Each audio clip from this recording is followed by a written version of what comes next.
거짓 신앙체계는 세 축이 마치 하나처럼 이렇게 연합되어서 움직입니다. 예. 이 거짓 신앙체계의 뿌리는 자기중심적 삶이라 그랬습니다. 자기중심적 삶은 타락의 본질입니다. 인간이 타락할 때에 가져온 가장 심각한 변질이 자기중심적 삶으로 변질됩니다. 그래서 타락의 핵심, 타락의 본질이 뭐냐? 자기중심적 삶입니다. 그런데 이 자기중심적 삶의 핵심이 뭐냐면 내가 하나님 되고자 합니다. 내가 하나님 되고자. 그래서 우리 인간은 내가 인식을 하든 뭐라든 의식을 하든 무의식하든 이 의식 중에서 무의식 중에서 나도 인식하지 못하는 상황 가운데서도 저와 여러분은 우리 인간은 내가 하나님 되기를 끝없이 갈망합니다.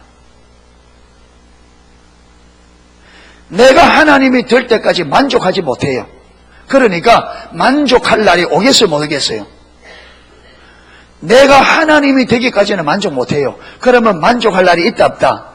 그러니까 하나님을 만나서 내가 어떤 존재인지를 알고 하나님 그분이 나의 모든 것이라는 걸 깨닫고 그분이 나의 모든 것이 될 때까지는 그것만이 우리가 진정한 만족을 얻는 유일한 길이란 말이에요.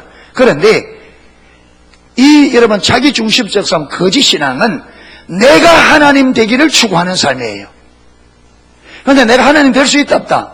안 돼요. 그러니까 우리가 아무리 많이 가지고 아무리 많이 가져도 하나님이 없는, 하나님이 주인 되지 않는 삶에는 진정한 만족과 참된 평안과 안식이 있다 없다? 없습니다. 그런데 사단이 속여요. 없는데 있다고 속입니다. 하나님이 될 수 없는 존재를 하나님이 될 수 있다고 속이는 거예요. 사망의 길로 우리를 선택하게 만들었고 그 사망의 길에 생명이 있다고 속이는 게 사단입니다. 그래서 사단은 거짓의 아비라. 네. 그러니까 저와 여러분이 사단의 거짓말을 분별할 수 있는 분별력이 있어야 됩니다. 아멘. 성도는 분별력이 있어야 돼요. 내 자신이 살기 위해서 분별력이 있어야 됩니다. 이거 없으면 제일 먼저 내가 죽어요. 그 다음에 내 가족을 죽여요.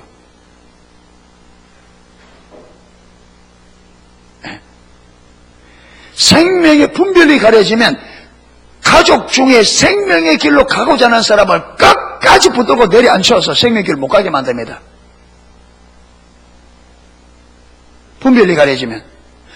분별력이 가려지면 교회가 생명의 길로 가려고 하는데 분별력이 없는 성도는 끝까지 그걸 붙들고 교회가 그리 못 가도록 만든단 말이에요. 왜? 자기중심적 삶의 배후에는 사단이 있습니다. 왜?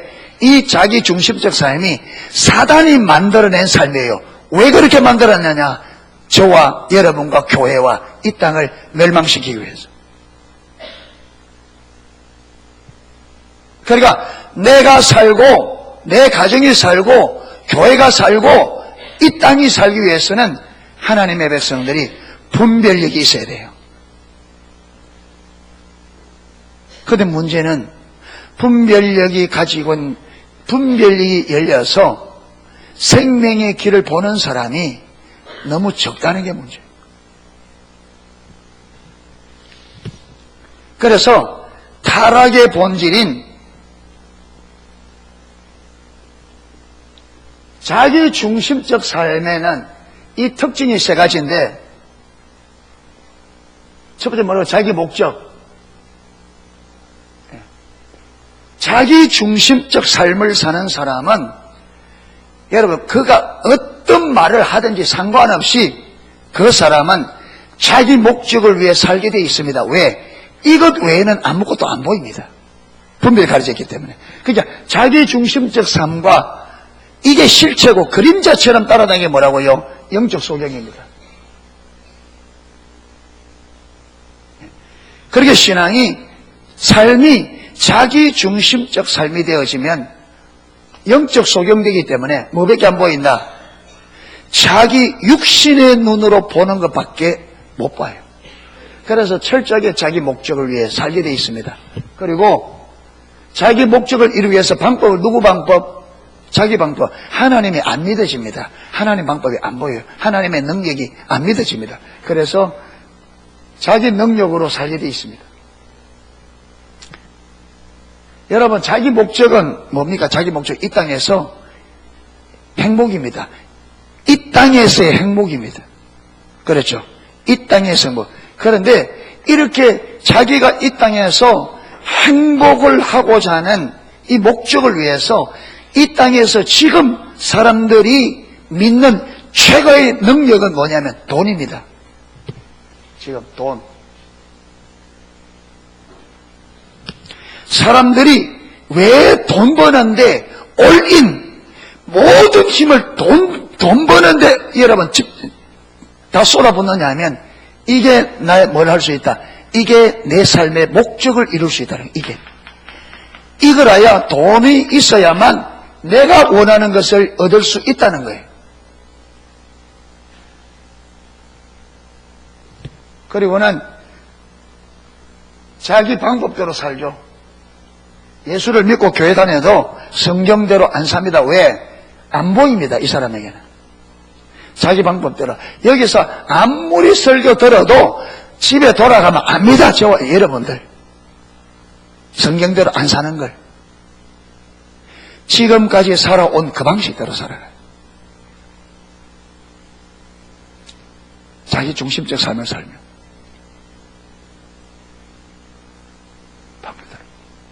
그래서 하나님 말씀에 순종하더라도 언제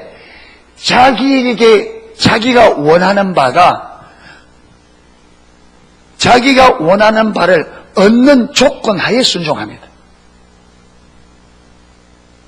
이 순종했을 때 내가 원하는 바가 얻을 수 있다. 그러면 순종해요. 그런데 내가 원하는 바를 손해다. 그러면 안 해요. 안 합니다. 그러니까 내가 하나님 말씀에 순종하느냐 안 하느냐는 무엇이 결정하느냐? 내게 유익이 있느냐 없느냐 이거로 결정합니다. 하나님이 원하느냐 안 원하느냐 이게 순종해야 되느냐 말아야 되느냐 이게 결정 기준이 하나님이 원하느냐 안 원하느냐 이게 아니라 내게 유익이 되느냐 안 되느냐 이 결정합니다. 내게 유익이 되면 순종해요. 유익이 안 되면 순종 안 하죠.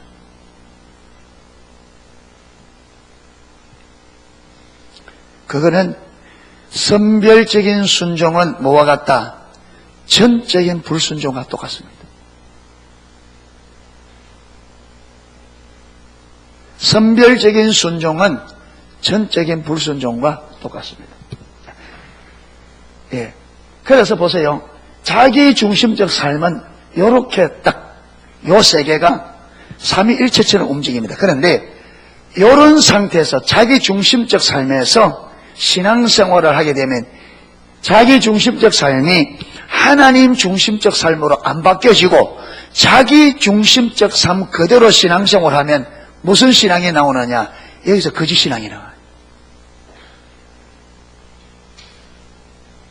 자기 중심적 삶을 사는 그대로 신앙생활을 하면 반드시 거짓 신앙체가 나오는데 거짓 신앙체가 어떻게 되느냐 하면 자기 목적을 이루기 위해서 신앙생활을 하는 게 뭐라고요? 요게 기복신앙이 돼요. 무슨 신앙? 기복주의라기도 하고 신앙이라고도 하고 그 다음에 자기 능력을 의지하는 요게 신앙의 어떤 모습으로요? 요게 율법주의. 그 다음에 자기 방법으로 사는 요게 뭐라고요? 인본주의라고. 그래서 우리가 앞에서는 뭘 살펴봤느냐? 율법주의를 살펴봤습니다. 오늘부터 뭘 살펴보느냐 하면 기복신앙. 자, 요 주의라는 말은 무슨 말이냐? 요 주의주의 많이 쓰는데 공산주의, 민주주의, 율법주의, 인본주의, 기복주의, 요 주의라는 말을 우리 한글 사전을 찾아보면 어떤 목적 이래 나와 있습니다. 주의라는 말이 뭐냐? 그것이 어뜸이 되는 것, 그것이 목적되는 겁니다. 그러니까 율법주의라는 말은 율법 지키는 것이 무엇이 되는 거? 어떤 의도 그게 목적되는 거예요. 우리 기독교는 율법을 지켜야 되죠. 그런데 율법 지키는 게 무엇이 아니에요. 어떤이 아니고 목적이 아니에요. 우리 목적은 뭡니까? 하나님 그분을 알고 사랑하는 인격과의 친밀한 사랑의 관계가 우리 신앙의 목적입니다. 그런데 율법주의는 율법을 지키는 그걸 뭐라고 한다고요? 어떤 목적으로 삼아요. 그게 빗나가 버려요. 굉장히 맞는 것 같은데 목적이 빗나가 버려요.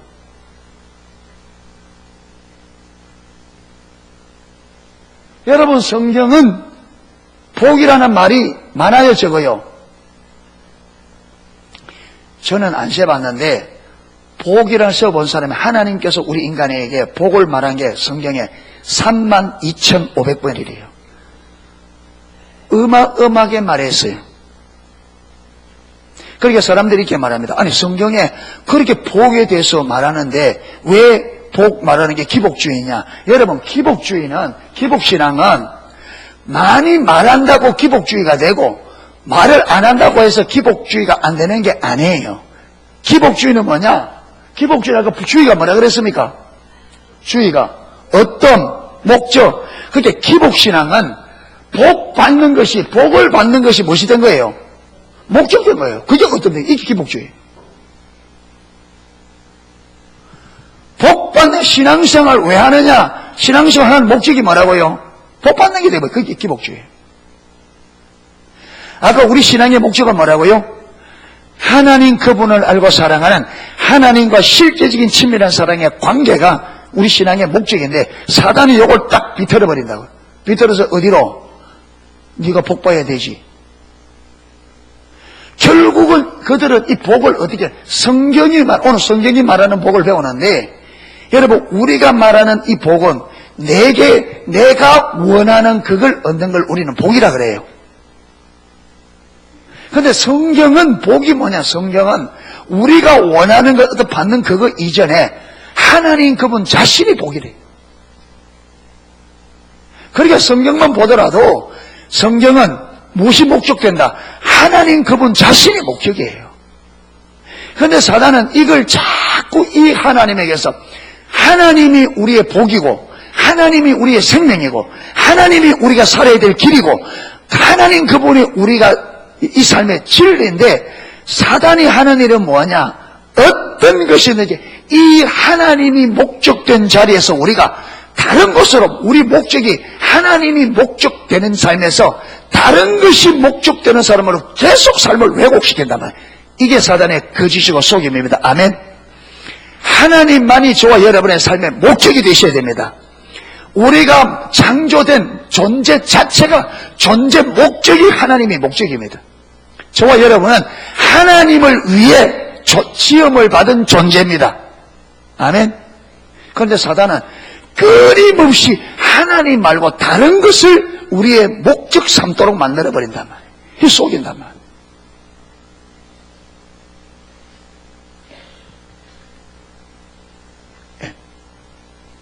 그래서 기복신앙은 복을 많이 말한다고 해서 기복주의고 복에 대해서 말하지 않으면 기복주의가 아니고 이게 아니라 기복주의라고 하는 것은 무엇이 목적되느냐에 달려있습니다. 하면 복을 전혀 말하지 않아도 그 사람이 복 받는 것이 목적되면 그 사람은 기복신앙이에요. 기복주의예요. 그 거짓신앙이에요. 아무리 복을 많이 말하더라도 그 사람이 하나님 그분을 알고 그분을 사랑하는 친밀한 사랑의 관계를 자기 인생의 목표로 삼고 간다면 그가 입만 열면 복을 말하더라도 그게 기복주의가 아니에요. 기복주의는 복 받는 것이, 다른 말로 하면 내가 원하는 것이 내 삶의 목적이 되는 이게 기복주의입니다. 이해가 되셨습니까? 이러면 이제 저와 여러분이 이 말씀을 들을 때 빨리 말씀을 들으면서 저와 여러분의 삶을 이 말에 맞춰봐야 돼요. 나는 내 삶의 목적이 뭐냐? 진짜 내 삶이, 내 신앙의 목적이 하나님 그분 알고 사랑하는 친밀한 사랑의 관계가 목적되어 있느냐, 아니면 이 땅에 이것저것 하나님 외에 어떤 것이, 그게 종교적인 것이라도 하나님 아닌 것이 목적되면 그 기복주의입니다. 하나님 아닌 것이. 여러분, 하나님 아닌 것이 목적 삼으면 틀림없이 그 목적은 나를 위한 겁니다. 나를 위한 겁니다.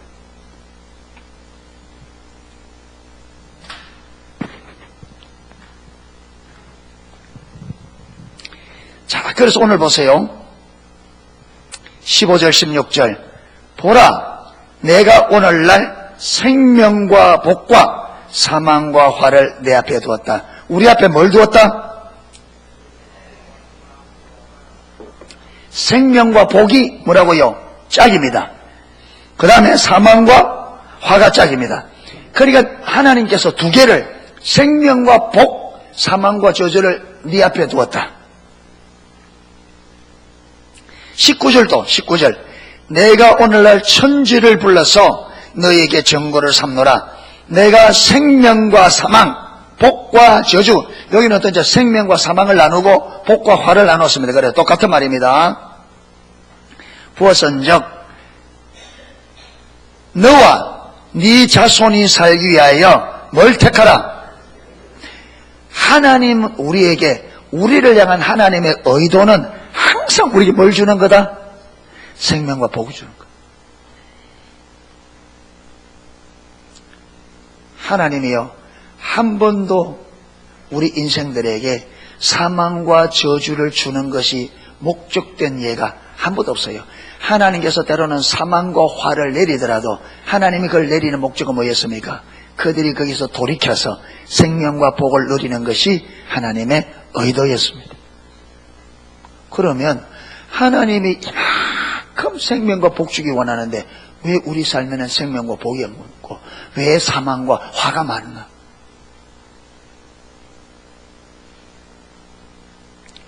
웃고 사는 날이 많아요? 찡그리고 사는 날이 많아요? 솔직히 말해요.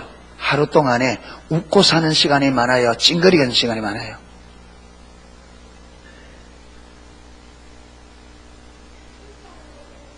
말해보세요. 웃고 사는 시간이 많아요? 찡그리고 사는 시간이 많아요? 감사하고 만족한 시간이 많아요? 원망하고 불평하고 속에 늘 그런 사람이 많아요? 그런 시간이 많아요?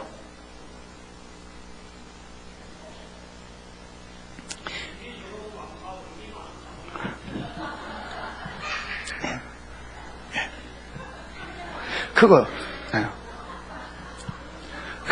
왜 그래요? 그러니까 일 쳐다보고 사니까 일이 많으면 짜증나고 일이 적으면 그거 틀리면 여러분, 환경 쳐다보고 살면 환경이 좋으면 할렐루야, 나쁘면 놀렐루야. 그렇게 돼 있어요. 그러니까 주님께서 그거 보지 말라고 눈을 쳐다보라 그래요. 나를 보라는 거예요. 히브리서 12장 1절에 믿음의 주여 또 온전케 하시는 주 예수를 마다 바라보라. 그래서 주님 바라보라는 거예요.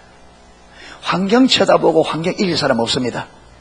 주님을 쳐다봐야 환경을 이깁니다.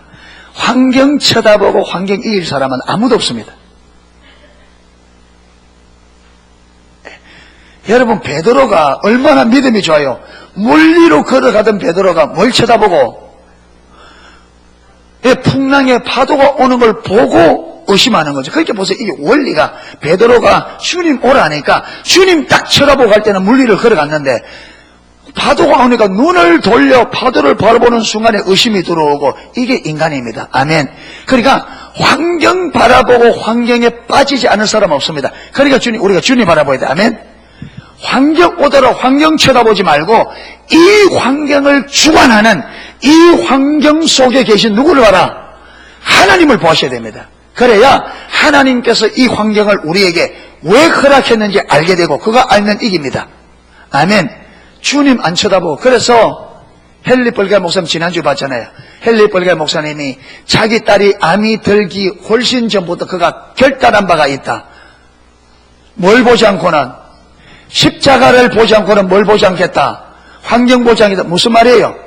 하나님의 관점으로 환경 보지 않고는 하나님이 우리를 십자가에서 얼마나 우리를 사랑했는지 십자가가 확정이 됐잖아요. 그러니까 하나님이 우리를 얼마나 사랑했는지 하나님의 사랑으로 관점이 아니면 환경 보지 않겠다. 다른 말로 하면 환경을 볼 때 반드시 하나님이 우리를 사랑하시는 사랑의 눈을 가지고 환경을 보겠다.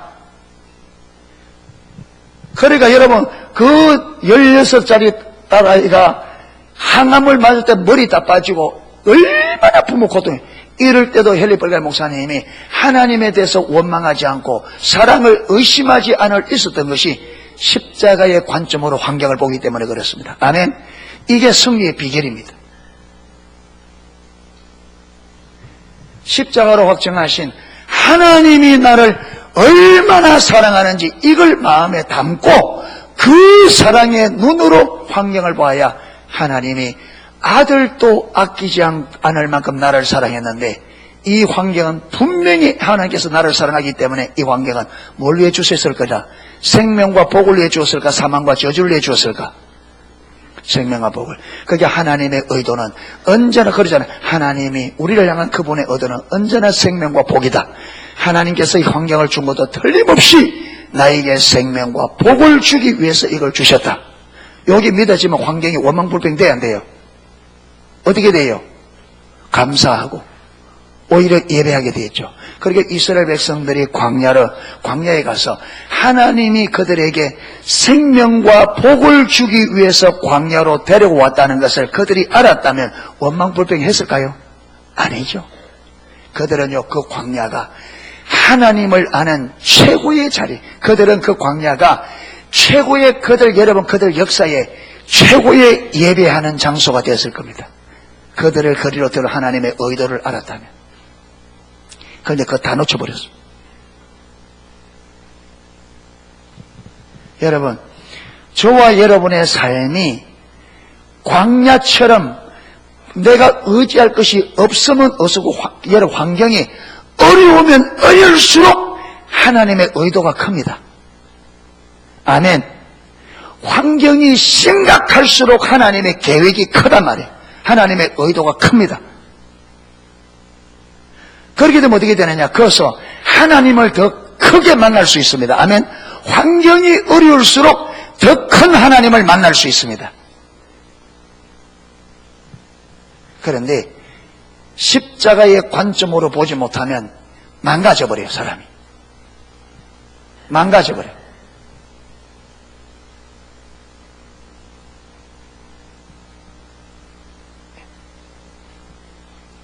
그러니까 하나님의 사랑을 신뢰하고 환경을 바라볼 때에 내 관점이 아닌 하나님의 사랑의 관점으로 하나님을 통해서 환경을 보는 안목을 갖는 것은 저와 여러분의 하나님의 은혜와 함께 우리가 그걸 그렇게 보는 것이 훈련되어져야 돼요. 아멘. 우리가 주님의 얼굴을 보고 주님을 찾으면 하나님께서 과정을 통해서 그렇게 훈련시킵니다. 반드시.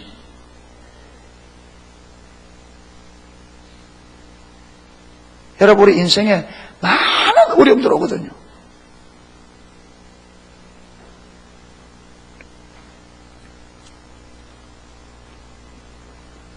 저도 자라오는 환경 가운데 참 어려운 환경을 살아왔습니다. 정말 어려운 환경을. 예. 그런데 돌아보면 그 환경 가운데서 얻은 게 너무 많아요.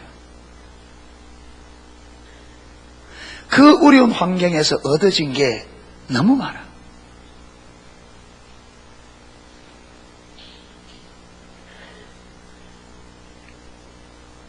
여러분, 유리 온실 안에서는 나무 제목감이 안 나옵니다. 온실 안에서 키운 나무는 기둥으로 못 씁니다. 절대로. 화초는 가능하지만 사람이 쓸 수 있는 제목은 온실 안에서 안 나옵니다. 여러분, 나무가 추위와 더위와 환경이 열악할수록 나무가 단단합니다. 제목감이 된다 이 말이에요. 그래서 전 세계의 위대한 세계적인 인물들 다 조사를 해보니까 약 70%는 여러분 편부모 가정 아니면 고아 70%가 다 아주 엮이는 가정, 정상적인 가정이 아니라 엮이는 가정입니다. 왜 그렇게 될 수밖에 없느냐? 여러분, 니들의 삶을 살려고 하면 여러분 혼자 내 하나 사는 삶도 어려운데 리더는 여러 사람들의 삶을 책임지고 가야 돼요. 그러면 내 하나의 삶보다 훨씬 많은 어려움들이 옵니다. 그런데 어려서부터 어려움에 훈련되지 않은 사람이 그 어려움을 감당할 수 있느냐? 안 됩니다. 무너져 버려요. 그래서 하나님께서 리더로 쓸 사람은 언제부터? 어려서부터 어려운 환경 속에서 어려움을 이겨나갈 수 있는 내구성을 가진 사람으로 만들어간다.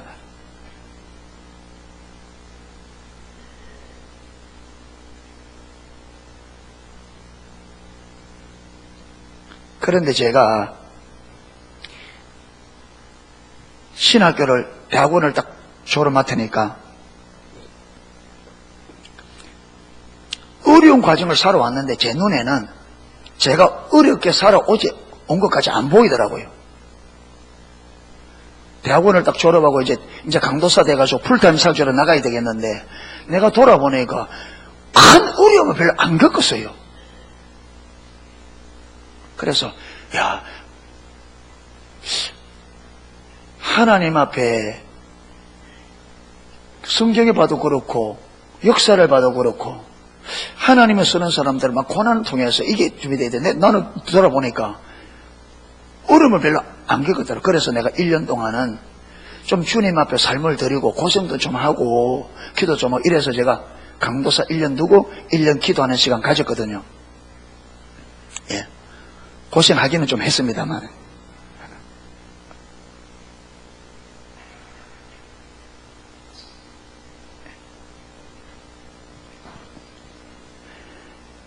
그러니까 저와 여러분이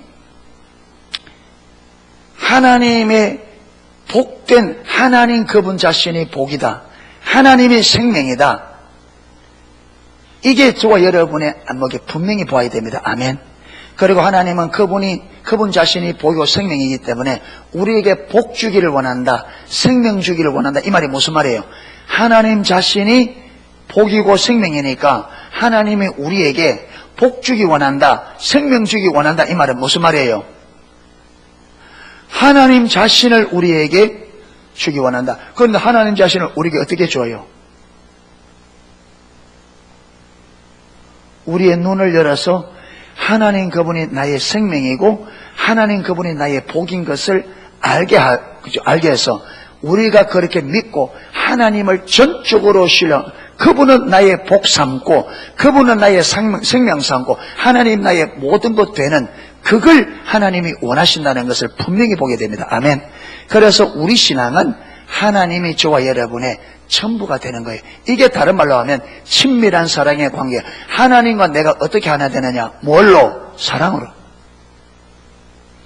창조자와 피조물이 어떻게 하나 될 수 있느냐? 사랑으로. 여러분, 남자와 여자가 어떻게 하나 될 수 있느냐? 뭐로? 사랑으로. 그러니까 사랑은 불가능한, 이게 하나 될 수 없는 불가능한 차이를 하나 되게 만드는 능력이 사랑에 있습니다. 그래서 사랑은 뭐보다 강하다? 죽음보다 강하다. 여러분, 사랑은요, 이 땅에서 제일 강력한 능력이 뭐냐? 사랑입니다. 사랑보다 더 강한 게 없어요.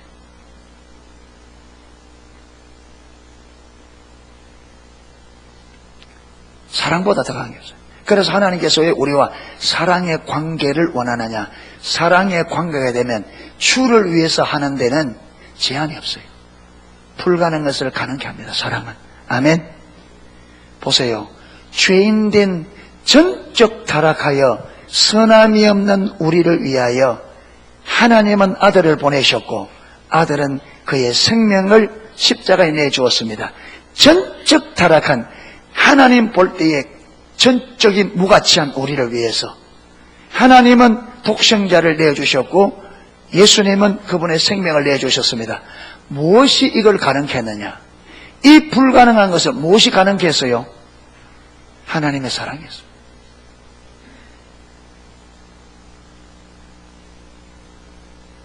그래서 하나님을 안다 할 때 여러분, 하나님은 자신을 우리에게 알리신다. 우리는 하나님을 알아야 된다고 할 때, 이 하나님을 안다고 할 때 아는데 가장 핵심이 뭐냐? 하나님의 사랑을 아는 겁니다.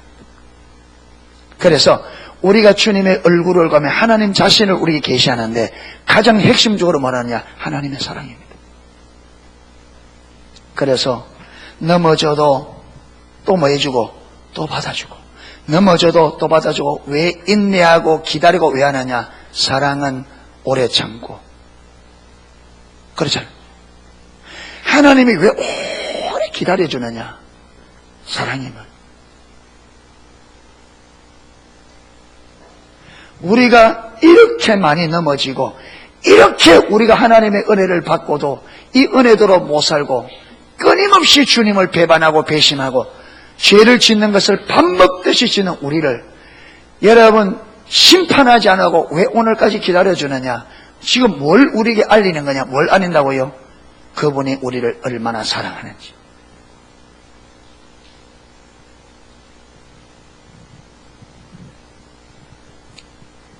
그래서 하나님의 사랑을 알아가야 됩니다. 할렐루야.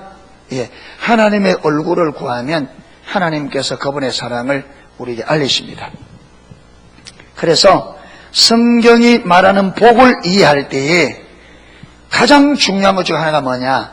복은 하나님이 우리에게 주시는 것, 그것이 당연히 복에 포함되겠지만 그것보다 훨씬 더 근본적으로 하나님 자신이 우리의 복이다. 아멘. 자, 여기 보면 자 20절 보세요. 19절에 복과 생명과 사망과 생명과 사망, 복과 저주를 옆에 두었다. 너와 네 자손이 살기에 생명을 택하고 하나님의 의도를 보이시고 복과 생명과 사망과 저주 우리 앞에 보여두시고 하나님은 우리가 뭘 택하기 원하고 하나님은 우리에게 뭘 주기 원하는지 하나님의 의도를 보였었습니다. 그렇죠? 너와 네 자신이 살기에 생명을 택하라. 이 말은 하나님께서 우리에게 생명과 사망과 저주를 주기 원하는 것이 아니라 생명과 복을 주기를 원한다. 나는 너희가 생명과 복의 삶을 살기를 원한다. 하나님의 의도를 보였습니다. 그리고 20절 내 하나님 여호와를 어떻게 하면 하나님 여호와를 생명과 복을 택하는 거냐? 그게 하나님을 사랑하고 그 말씀에 순종하며 또 그에게 부종이 다바크 탁 잘라붙다. 마치 본드로 붙인 것처럼. 그게 우리 생각과 마음이 어디에 하나님께 딱 달라붙는 이 다바크입니다. 너희 생각과 마음이 하나님께 딱 붙어 있어라. 그러면서 왜 그렇게 붙어 있어라? 왜 하나님을 사랑하고 그 말씀을 순종하며 우리의 마음과 생각이 왜 하나님께 착 달라붙어 있어야 되느냐? 그는 하나님은 내 뭐요? 생명이시요 내 장수시니 하나님이 생명이다. 또 다른 말로 하면 하나님이 복이다. 예.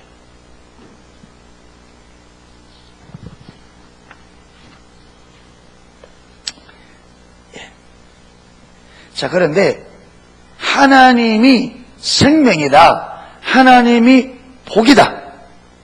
여길 딱 정립되어 있으면 이제 그러면 하나님이 어떻게 우리에게 복이 되느냐? 하나님이 어떻게 우리에게 생명이 되느냐? 이제 이거 알아야 되잖아요. 그렇잖아요.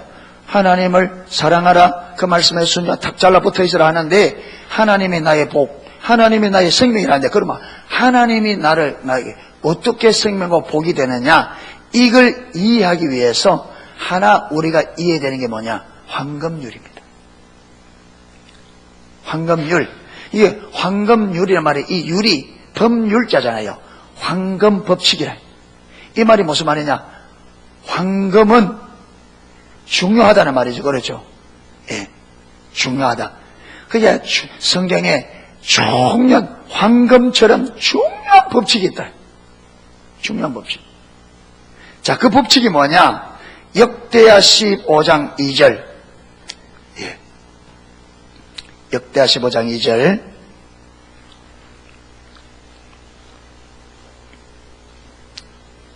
자, 앞에 떴습니다. 예. 같이 읽겠습니다.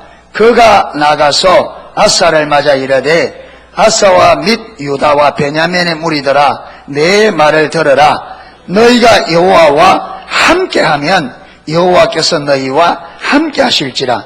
너희가 만일 그를 찾으면 그가 너희와 만나게 되시려니와 너희가 만일 그를 버리면 그도 너희를 버리시리라. 아멘. 여기 보면요, 너희가 여호와와 함께하면 또 뭐랍니까? 여호와께서 너희와 함께 하실지라. 그 다음에 너희가 만일 그를 마면 버리면 그도 너희를 말이라. 버려. 그게 우리가 하나님과 함께하면 하나님도 우리와 함께 하시고, 우리가 하나님을 버리면 하나님도 우리를 버리겠다, 이 말이 나옵니다. 여기만 있는 게 아닙니다. 그 다음 말라기 3장 7절. 말라기 3장 7절. 말라기 3장 7절. 자, 예, 같이 읽겠습니다. 만군의 여호와가 이르노라. 너희 조상들의 날로부터 너희가 나의 규례를 떠나 지키지 아니하였도다. 그런즉 내게로 돌아오라. 그리하면 나도 너희에게로 돌아가리라 하였더니 너희가 이르기를 우리가 어떻게 하여 돌아가리까 하는도다. 여기서 하나님께서 너희가 내게로 말아 돌아오라. 그러면 나도 너희에게로 돌아가리라. 그게 우리가 하나님께로 돌아가면 하나님 우리에게 돌아온다. 그 다음 사무엘상 2장 30절. 사무엘상 2장 30절. 자, 찾아서 읽겠습니다. 그러므로 이스라엘의 하나님 나 여호와가 말하노라. 내가 전에 내 집과 내 조상의 집이 내 앞에 영원히 행하리라 하였으나 이제 나 여호와가 말하노니 결단코 그렇게 하지 아니하리라. 나를 존중히 여기는 자를 내가 존중히 여기고 나를 멸시하는 자를 내가 경멸하리라. 여기서는 뭐라느냐?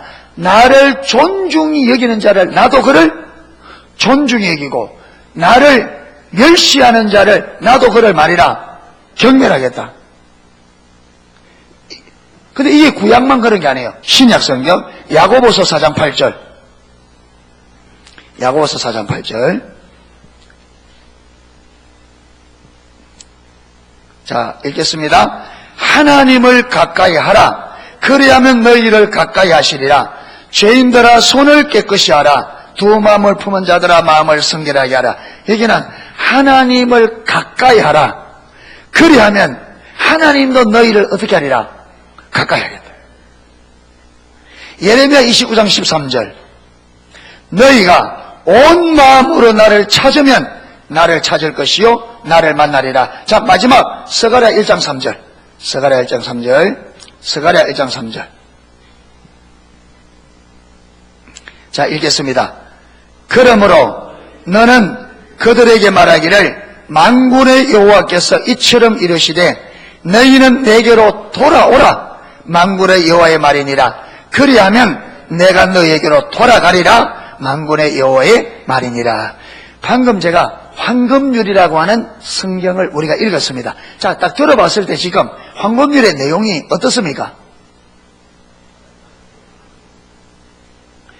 우리가 하나님께 어떻게 하느냐에 따라서 하나님도 어떻게 해주겠다? 그렇게 해주겠다. 이걸 중요합니다. 내가 하나님께 어떻게 하느냐에 따라서 하나님도 그러게 돼요. 여러분, 제가 이걸 보면서요, 성경이 많은데 저와 여러분의 신앙을 점검하는 데는요, 많은 성경이 필요 없습니다. 한 구절만 있으면 돼요. 한 구절만 딱 깨달아지면 저와 여러분의 신앙이 정확하게 나옵니다. 자, 예를 들어서 하나님이 이웃을 사랑할 때는 어떻게 사랑하라? 내 몸처럼. 원수를 어떻게 하라? 사랑하라 그랬죠. 그럼 내 신앙 점검하는데 그 한 구절만 이거 저와 여러분의 신앙. 여러분 이게 되면 다른 거 다 되게 돼 있습니다. 이게 안 되면 다른 거 다 안 돼.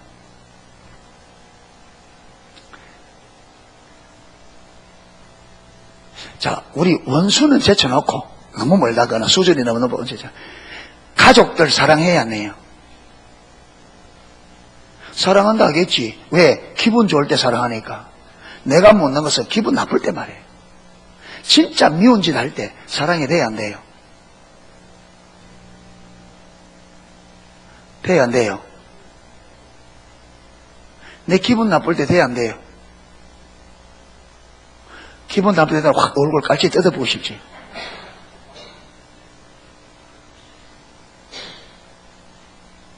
그러니까 성경은 누구를 사랑하라고? 아니, 누구를 사랑하라? 원수 사랑하라 그랬죠. 가족들이 원수의 원수 아니에요. 원수 아니죠. 사랑하는 가족들이죠. 근데 사랑하는 가족들도 기분 나쁘면 사랑이 된다 안 된다?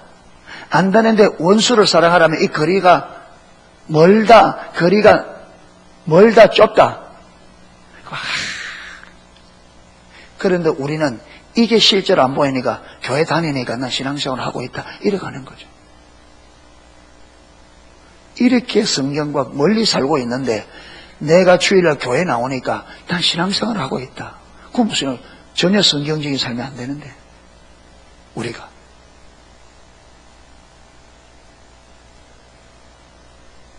하나님을 존중히 여겨야 안 존중히 여겨요? 기분 좋을 때 말고 내가 묻는 거는 기분 좋을 때 아닙니다. 하나님 내가 원하는 대로 기도 안 들어주고 환경이 어려워지고 생각도 못한 일이 벌어져가 막 코에 단내가 날 때 그때 하나님이 존중된다 안 된다? 손을 들어보라 할까요?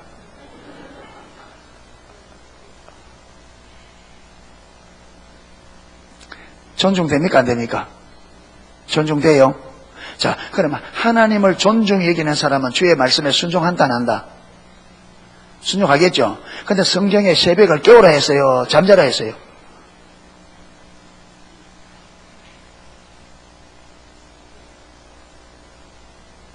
깨어 있으라 했어요? 잠들어 있으라 했어요? 깨어 있어요? 사단이 속이는데 깨어 있느냐고. 여러분 깨어있다 할지 몰라도 제가 볼 때는 깨어있는 사람이 많이 없는 것 같은데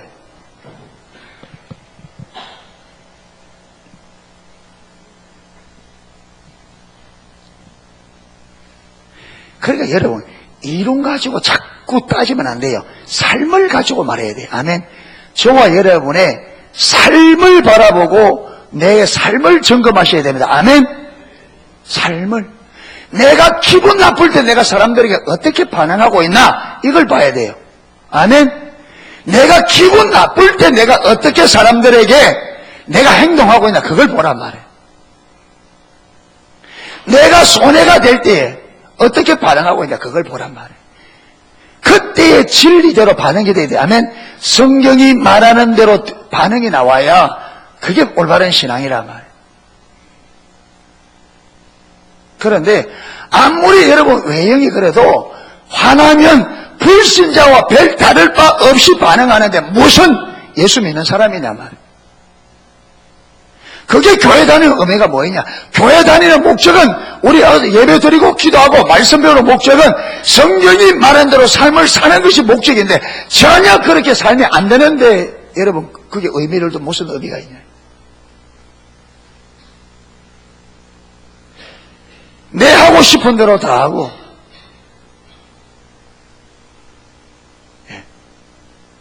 속된 말로 내 쪼대로 노는데 무슨 신앙생활.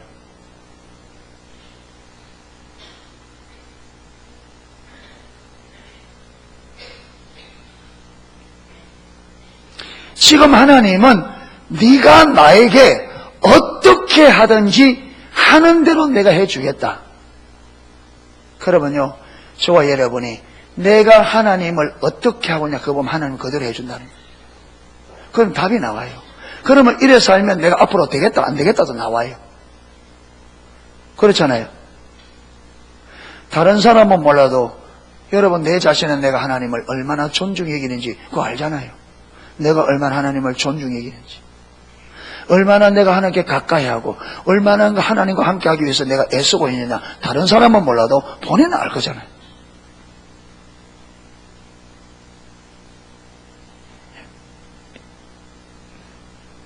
그래서 이 황금률을 딱 정리하면 이렇게 정리가 돼요. 우리가 하나님과 함께하면 하나님도 우리와 함께 하신다. 우리가 하나님을 찾으면 하나님이 우리를 만나주신다. 우리가 하나님께 가까이 하면 하나님도 우리에게 가까이 오신다. 우리가 하나님께 돌아가면 하나님께서 우리에게 돌아오신다. 우리가 하나님을 존중하면 하나님도 우리를 존중하신다. 이 모든 표현들은 다양하지만 뜻은 모두 맞다. 같은 말이에요. 또 다른 한편에는 우리가 하나님을 버리면 하나님도 우리를 버리고, 우리가 하나님을 멸시하면 하나님도 우리를 멸시한다. 이렇게 딱 정리됩니다.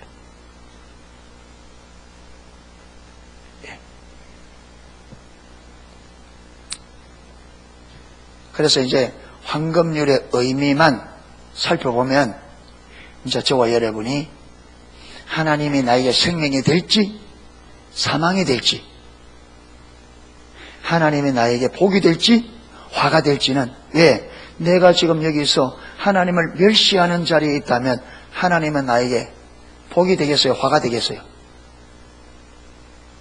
내가 하나님을 멸시하는 자리에 있으면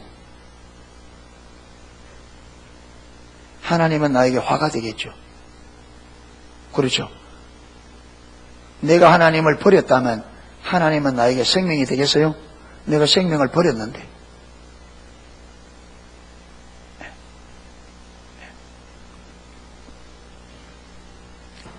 그래서 오늘 말씀 잘 들으셨어요? 예. 잘 들으셨어요? 예. 꽉 붙잡으세요. 예. 꽉 붙잡고, 하나님이 복이시구나. 하나님 그분의 생명이구나. 뭘 우리가 이것저것 받는 그게 복이, 그거 복 이전에 하나님이 우리의 생명이고 하나님이 우리의 복이시구나. 이걸 분명히 하셔야 됩니다. 그리고 황금률 했습니다. 꼭 기억하세요. 황금률은 내가 하나님 앞에 어떻게 하느냐에 따라 하나님도 그렇게 해주겠다. 이게 황금률입니다. 그래서 엘리 가문을 향하여, 엘리를 향하여 너희들이 나를 멸시했기 때문에 나도 너희를 경멸하여 너희 온 가족이 하루에 다 죽을 거다.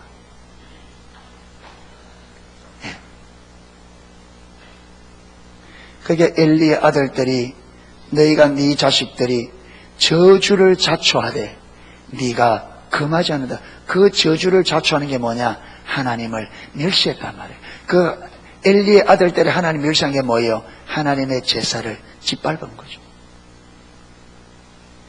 그런데 아들들이 그 저주를 자초하는데 엘리가 그걸 금하지 않았다고 해서 네 가문을 내가 버리겠다.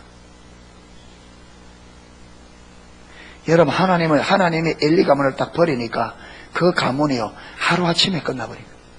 하루에 끝나버려요. 하루에 남자 세 사람이 그대로 죽어버려요.